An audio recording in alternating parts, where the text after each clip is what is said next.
Kesatuan rakyat, kesatuan jiwa, kerajaan perpaduan. Teruskan bersama di dalam channel ini untuk perkembangan-perkembangan isu semasa, isu politik, dan isu-isu hangat di Malaysia pada hari ini. Jangan lupa teruskan bersama di dalam channel ini. Tekan butang like, share, dan subscribe channel ini untuk perkembangan terkini politik di Malaysia.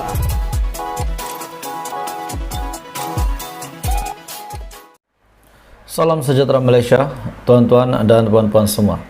Akhirnya SPRM telah membuat tindakan yang benar-benar serius yang berkenaan dengan pelanggaran semasa era Muhyiddin Yassin menjadi Perdana Menteri.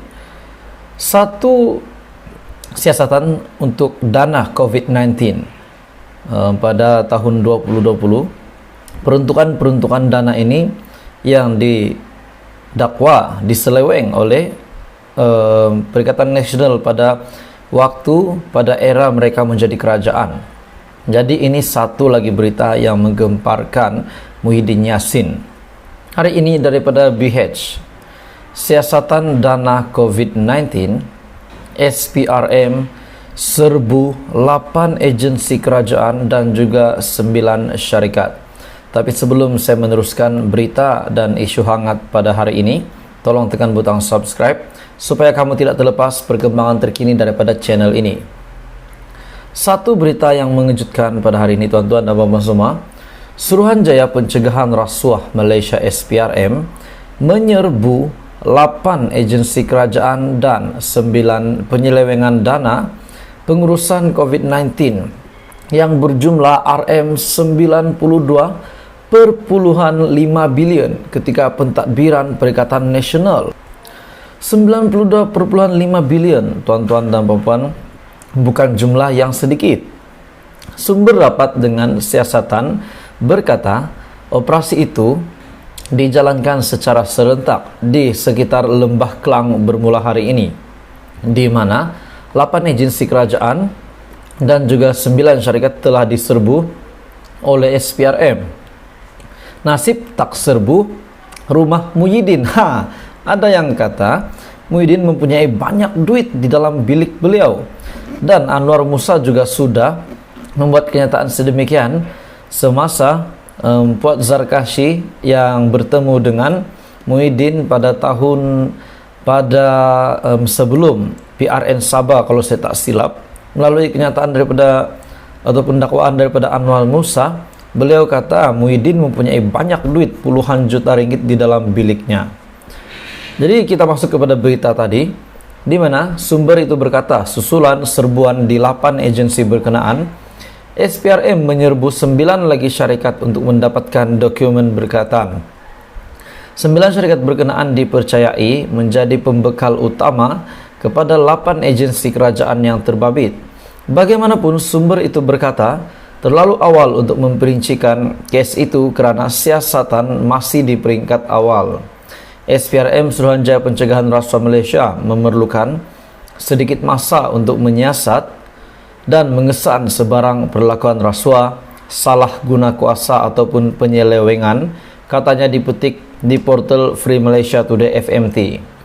SPRM sebelum ini juga dilaporkan memulakan siasatan terhadap pendakwaan penyelewengan RM92.5 juta yang diperuntukkan untuk pakej rangsangan ketika pandemik COVID-19 sewaktu pentadbiran terdahulu.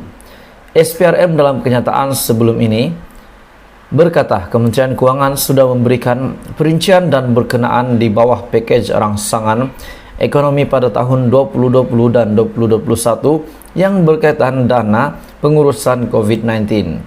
SPRM juga berkata sebanyak RM530 bilion telah diperuntukkan, dan daripada jumlah itu 92 bilion adalah membabitkan dana kerajaan, manakala 437.5 bilion bukan dana kerajaan. SPRM juga dilaporkan akan memanggil bekas Perdana Menteri Tan Sri Muhyiddin Yassin dan 2 bekas menteri untuk membantu siasatan itu. Jadi confirm SPRM akan memanggil Muhyiddin Yassin bekas Perdana Menteri dan Perdana Menteri pada ketika itu, dan 2 lagi bekas menteri untuk membantu siasatan itu. Mungkinkah 2 bekas menteri ini juga adalah menteri di dalam Perikatan Nasional pada era Muhyiddin Yassin. Jadi tuan-tuan dan puan-puan semua, setelah siasatan dana COVID-19, SPRM telah menyerbu 8 agensi kerajaan dan juga 9 syarikat, dan keputusan terkini daripada SPRM juga yang akan memanggil bekas Perdana Menteri Muhyiddin Yassin selaku pengerusi Perikatan Nasional pada hari ini, dan juga 2 lagi bekas menteri untuk membantu siasatan terbabit.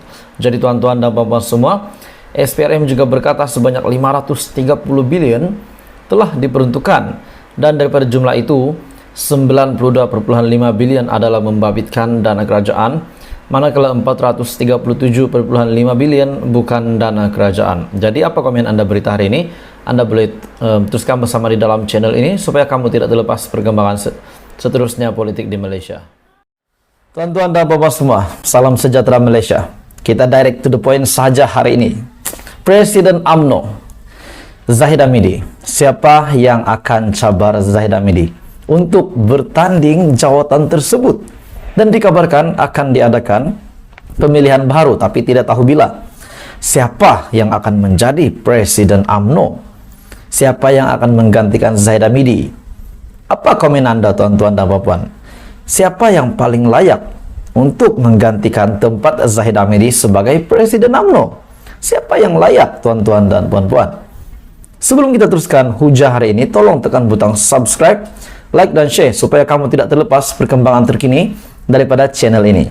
Tuan-tuan dan puan-puan semua, Khairi Jamaluddin dikabarkan juga boleh bertanding lagi dengan Zahid Hamidi walaupun beliau telah tewas pada tahun 2018.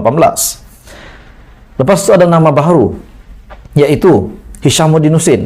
Hishamuddin Hussein yang juga dikabarkan boleh bertanding menjawat jawatan Presiden UMNO. Sebab beliau pada hari ini kita dapat lihat bahwa bukan agak-agak lah saya rasa tuan-tuan dan puan-puan, tapi kita dapat lihat beliau seperti tak menyokong pun kerajaan perpaduan, walaupun Barisan Nasional sudah menyatakan sokongan. Presiden Barisan Nasional sudah menyatakan sokongan, tetapi saya lihat tuan-tuan dan puan-puan semua, sepertinya Hishamuddin Hussein tak sokong pun kerajaan perpaduan. Bahkan pernah sebelum ini sanggup meletakkan jawatan sekiranya BN menyokong kerajaan perpaduan, tapi tak letak jawatan pun. Jadi ada satu spekulasi tanda tanya yang menyatakan bahwa sekiranya Hishamuddin menjadi Presiden UMNO, mungkinkah beliau akan membawa UMNO keluar daripada kerajaan perpaduan dan menyokong Muhyiddin Yassin? Sebab kita sudah tahu antara 10 orang yang menandatangani akaun sumpah menyokong Muhyiddin Yassin menjadi Perdana Menteri adalah Hishamuddin Hussein. Bahkan dia adalah salah seorang ketua ataupun memang ketua. Kalau saya tak berapa jelas, Anda boleh komen di bawah dan tolong jelaskan. Tetapi saya rasa begitu. Jadi tuan-tuan dan puan-puan semua, siapa yang akan menjadi Presiden UMNO baru? Satu artikel daripada Sinar Harian, Presiden UMNO siapa bakal cabar Ahmad Zahid. Pemilihan parti yang melibatkan jawatan tertinggi UMNO yang akan diadakan dalam tempo 6 bulan lagi mendapat perhatian ramai susulan prestasi buruk parti itu dan Barisan Nasional pada PRU ke-15.